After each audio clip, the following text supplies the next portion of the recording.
Орталық қалалық кітапхананың коворкинг орталығында кім қайда қашан зияткерлік танымдық телевизиялық сайысының бірінші маусымдық ойындары бастау алды.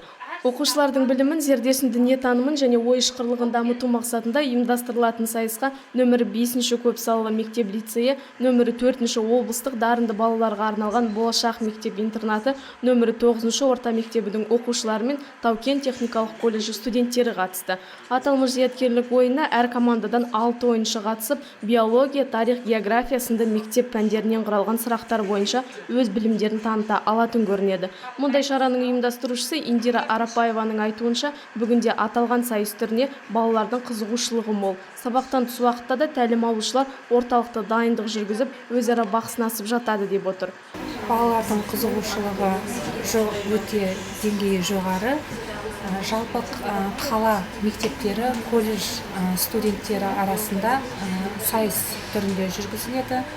Телевизиялық ойын ретінде тақырыптарды біз биология, география, әдебиет, тарих пәндері бойынша аламыз. Бұл маусымдық бірінші ойында қатысушылар биология негіздері бойынша жарысқа түсті. Ал келесі маусымдық ойындар ақпан-мамыр айларына жоспарланған ұйымдастыру алқасы алға тартуда. Бұлар жартылай финалдық және финалдық ойындар болса керек. Мен не қайда қашан зияткерлік ойынына осы орталық қалалық кітапханада осы қатысқаныма 3 жыл болды.